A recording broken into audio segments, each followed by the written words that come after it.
Okay, so statics naman tayo ulit. Balik tayo sa equilibrium of concurrent forces in 2D. So this time, ano na yung dalawang force? So iba, parang method of joints to eh. So dalawa lang yung pwede mo magamit na equation. Summation of forces along x equals 0 para sa ano yun na equilibrium. And summation of forces along y equals 0. So, since dalawang equations, dapat dalawa lang din yung unknowns, P and F. And lahat angles given, yan. Other values given, then yung resultant, which is just 0, since equilibrium yan. Yun lang naman yung pinagkaiba niya sa resultant. So again, figure represents concurrent force system acting at a joint of a bridge truss. Kaya nga, sabi nga, method of joints yan. So, determine the values of P and F. P and F yun, no? To maintain equilibrium of the forces. Okay? So firstly, summation of forces along x. Pero dito, hindi pa, hindi nakalagay yung axis natin. So tayo na maglagay. Maglagay tayo dyan. Ito yung y-axis. Ito naman yung x-axis. Okay? That's the x and y-axis. X-axis, y-axis. So, ayun. So, syempre, ano mga gagawin natin dyan? Sige, so resolve muna natin into components. Gawin kong blue yung x. So, ito, x component niya yan, wala yung y. Ito ang may x component. Yung f, yan yung x component niya. Yung p, ito yung x component niya. And same na lang din ba sila? Sige, okay na rin yan. Yung sa 4,400, yan na rin yung x component niya. So, okay na. So, itong 200, wala yung x component. Next, yung y component. Lagay ko naman sa red. Ang mga y component yun, ito wala. So, ito meron. Yung f. Yung p meron din yan. Yung 400 meron din yun. And ito, yan na agad yung y. So, yan na yung y component niya rin. So, wala siyang x component. So, ayan. Ano na lang natin. Summation of forces along x equals 0. So, that will be... So, lahat ng since equilibrium yan, ganito lang gagawin natin. Lahat ng pakaliwa, equate lang natin sa lahat ng pakanan. Ganun, yung mga pakaliwa, unahin natin. Yung mga pakaliwa dyan. Siyempre, ito yon. So, P, cosine, yan lang. Di pa pala yung mga angle, no? Sige, gawin natin. Ayusin natin. So, alam natin na, ano ba pwede? Green na lang. Alam natin na 60 to, and this is 90 degrees. So, ibig sabihin, 30 to. No? 30 degrees. Ayusin natin yung mga 60, 70, 80, 90. So, kung 100, hindi ko na ma-mental. So, kung 105 yung buo, babawasan mo ng 30. Parang 100 minus 30 minus 5 lang din, no? Ay, 100 minus 30 plus 5 pala. Kasi 105. Pwede naman. 105, may siya mental. Pero tinatamad ako eh. So, 105 minus 30. So, that is 75. So, itong 75 lang to. 75 degrees. Ay, naku. Kaya ano pang di ano dyan? Itong 45.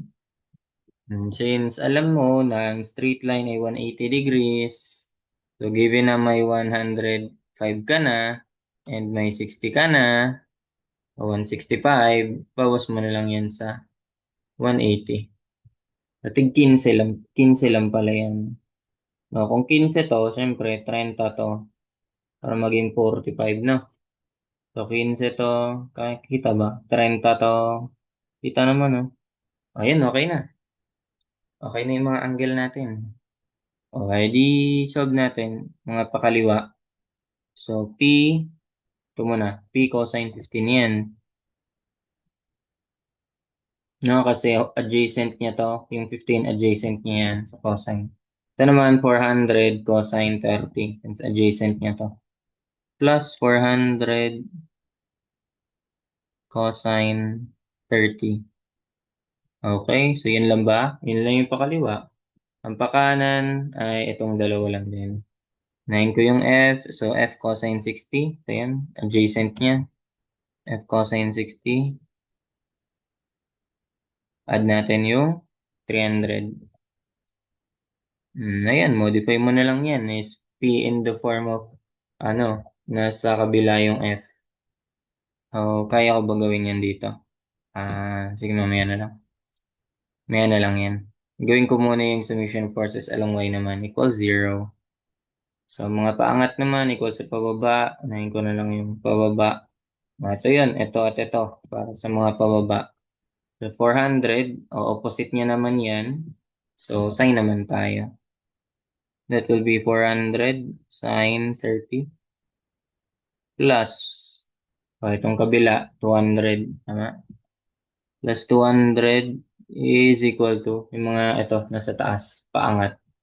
That will be P sine 15. P sine 15 and F sine 60.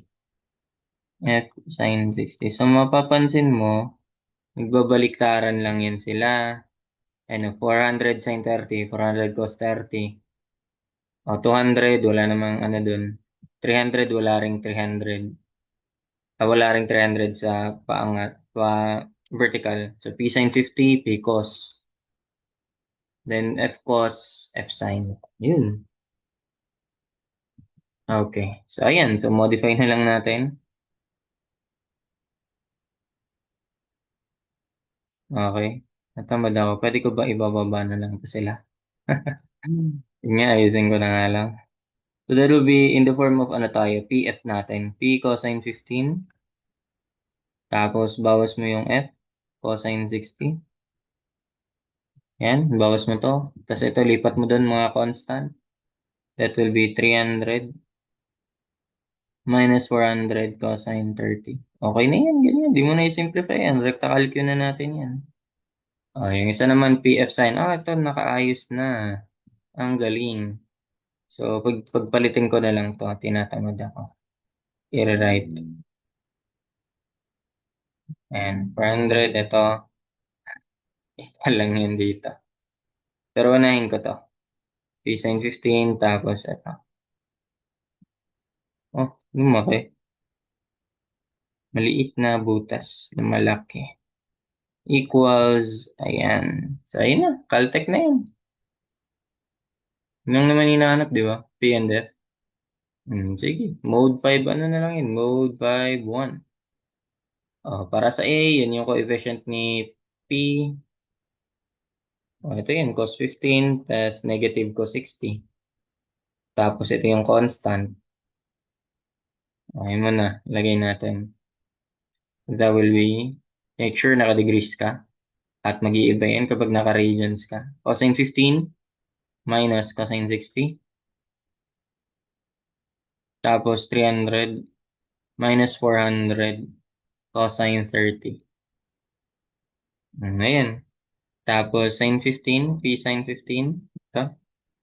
Ito, at ito naman. So P sine 15. Tapos F sine 60. F sine 60. Then yung constant 400. S sine 30 plus 200. Ayun, 165. 166 in that case. So, ang P natin ay case ko na lang. Tinatamad ako. So, ayan. Yan yung P. Ayan yung P. And ito naman yung F. 412? 413. Ayan. So, this is the P. Lagyan ko na lang ng unit. Siyempre, naka-pounds yan. May S ba yun? Wala. Wala. And then, ito naman yung F. Naka-pound. Ayun yung answer. 165.4445. Tapos 412.4446. Putulin ko na yan. Yun, 166 and 430. Most nearly gives. So, ganyan lang. And that's it for this problem. Hope you learned something. Thank you.